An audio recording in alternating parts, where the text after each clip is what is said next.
Sir नमस्कार। नमस्कार sir जी। Sir क्या नाम है आपका? सर जी मेरा नाम सुरेश कुमार है।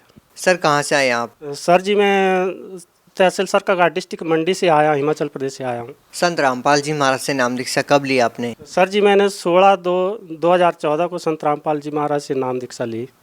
सर संत रामपाल जी महाराज से नाम दीक्षा लेने से पहले आप क्या भक्ति साधना करते थे? सर जी जब मेरी उम्र 21 वर्ष की थी तो मैं परमहंस से मिशन से जुड़ा हुआ था, जो कि यहाँ पर प्रचलित है, और अम्बाड़ा से ये शाखा आई हुई थी। भक्त ज्ञानचंद जी के महाराज के द्वारा ये शाखा लाई गई थी यहाँ, और यहाँ इसके बहुत से अनुयायी हुए, जो कि आजकल 2-3 हिस्सों में बंट चुकी है शाखा। कभी कहीं कोई शाखा कहीं है, कोई कहीं है। सर आप परमहंस शाखा से जुड़े हुए थे, फिर संत रामपाल जी महाराज से नाम दीक्षा क्यों ली आपने? सर जी मैं जो नाम दीक्षा वहाँ से साधना कर रहा था परमहंस से, तो 21 साल जब मेरी आयु 21 वर्ष की थी, तो उस टाइम से मैं साधना कर रहा था। तो उन्होंने क्या नाम दिया था, इससे पहले इसको डिफाइन कर लेते हैं। इनका आधार था कि आसन पद को लगा कर बैठो, कन मन मुद्रा ध्यान धरो, जत सत की जो लगरी पौड़ियाँ, शीश पकड़ कर पाम धरो, परम धाम में तपे मुनिजन, बरस्या नूर निरंजन का।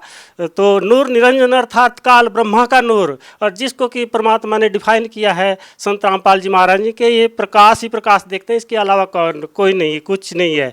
तो इसी को नूर निरंजन कहा। काल, ये तो काल ब्रह्मा की, फिर पता चला कि काल ब्रह्मा की पूजा है। तो सुबह 7 बजे मैं मेडिटेशन पर बैठा हुआ था, जैसे कि साधनाओं परमहंस ने बताई हुई थी। तो क्या हुआ, एकदम अचानक 2013 में एकदम अचानक तीव्र लाइट आई, और ऊपर से मेरी आंखों से क्रॉस करती हुई इतनी शीतलता थी उसमें कि उसका वर्णन करना बहुत मुश्किल है। और मुझे एक सफ़ेद कपड़े वाले जो पुरुष दिखाई दिए, और गौर वर्ण के, मैं उनको पहचान नहीं पाया, क्योंकि मैंने नाम दीक्षा तो ली नहीं थी। मैंने सोचा मेरी भक्ति की कोई उपलब्धि है, या किसी ने कुछ या दर्शन दिया है परमात्मा ने मुझे। तो फिर उस लाइट से इतनी शीतलता, और जो दिखाई दिए पुरुष वो मेरे साथ खड़े हैं, और ऊपर से जो है तो क्या है, बूंदें बरस रही हैं। पता नहीं वो अमृत था या क्या था, छोटी छोटी बूंदें बरस रही हैं, और इतना सुख आनंद का महसूस हुआ जिसका वर्णन करना बहुत ही मुश्किल है। आज उस समय को मैं याद करता हूँ तो शायद ज़िंदगी का ये मेरा बहुत सुनहरा मौका है, यहाँ से बाद ऐसा मौका नहीं आएगा।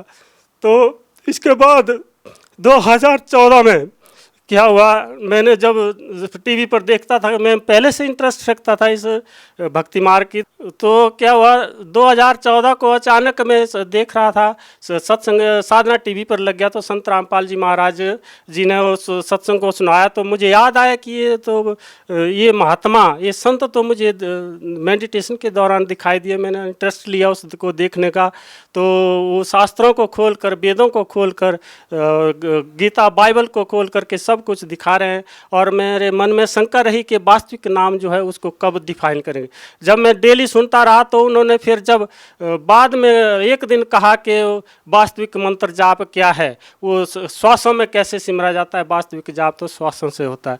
तो जब उन्होंने डिफाइन किया पूरी तरह, तो मैं रो पड़ा और नीचे बिस्तरे पर बैठ गया, और अंधे मुख लेटा रहा और रोता रहा कि मैंने कहा, परमात्मा आप कहाँ हो? आप तो परमात्मा है, कहाँ हो आप? तो मैंने जो नीचे पट्टी चली हुई थी उसमें देखा, तो उसमें जैसे नंबर नोट किया, और मैंने तो दूसरे तीसरे दिन फिर फ़ोन लगाया बरवाड़ा को। उसके बाद मैं सतलोक आश्रम बरवाड़ा पहुंचा, और मुझे नाम दीक्षा दे दी कि वहाँ तो ना कुछ पैसा लिया, ना मेरे से ना कुछ मुफ्त। सर संत रामपाल जी महाराज से नाम दीक्षा लेने के बाद आपको क्या लाभ मिले? सर जी सबसे पहले लाभ तो हुआ कि मैं बीमार रहता था, और मेरी हार्ट प्रॉब्लम चली हुई थी, और पंडितों ने कह दिया था कि आप 18 साल तक तो बहुत बीमार रहोगे, आपकी एक साइड जा सकती है। तो इसके बाद जब परमात्मा ने मेरे को सत साधना बताई, मैं उसके नियम के और साधना के अनुसार चलता रहा, और आज मैं बिल्कुल ठीक हूँ। और वैसे तो पहले मेरी नाम दीक्षा लेने से पहले जब वो दशा चल रही थी, तो मैं ठेकेदारी का काम करता, मेरी ठेकेदारी छूट गई थी। दिहाड़ी लगाना भी मुश्किल हो गया था, लेकिन आज मैं दिहाड़ी लगाता हूँ और बिल्कुल ठीक हूँ। दूसरा लाभ ये हुआ कि मैं ऊपर छत पर काम कर रहा था, स्लैब के लिए सरिया मोड़ रहा था, तो ठेकेदार वहाँ जो 2-3 वो लेबर वाले गवाही हैं, साक्षी हैं इस बात के। तो मैं डाई से सरिया मोड़ रहा था, एकदम अचानक नीचे गिर गया। कम से कम को 12 फुट की हाइट थी और मेरे को कहीं चोट नहीं आई, कोई खरोच तक नहीं, मैंने एक गोली दवाई तक की नहीं। दूसरे दिन ठेकेदार ने फ़ोन किया कि आप काम को आओगे कि नहीं आओगे। मैंने कहा जरूर आऊँगा, मैं ठीक हूँ, बिल्कुल ठीक हूँ। तीसरा लाभ हुआ जी कि मेरे लड़के दोनों बीमार थे, ट्रेनिंग कर रहे थे और दोनों लड़के बीमार थे। तो जब संत रामपाल जी महाराज से नाम दीक्षा ली तो मेरे दोनों लड़के आज ठीक हैं। ट्रेनिंग करने के बाद आज वो दोनों ही कंपनी पर एडजस्ट हो चुके हैं और अच्छा सैलरी है उनकी। और मेरे को चौथा लाभ ये हुआ कि मेरे पास मकान कम था, क्योंकि बच्चे जवान हो चुके हैं, शादी वगैरह करनी थी। तो शादी के तो मैंने सोचा मकान एक आधा कमरा डाल लेते हैं, तो क्या परमात्मा का पता ही नहीं चला, मैं दूसरी मंजिल का कमाल का काम लगाया हुआ है और मेरा मकान जो अब तैयार होने के कगार पर है, बिल्कुल केवल छत ही डालने को रह चुका है और सारा पूरा तैयार हो चुका है। सर, संत रामपाल जी महाराज से जो भी श्रद्धालु नाम दीक्षा लेते हैं वो नशा छोड़ देते हैं, क्या आप कोई संत रामपाल जी महाराज से नाम दीक्षा लेने से पहले नशा करते थे?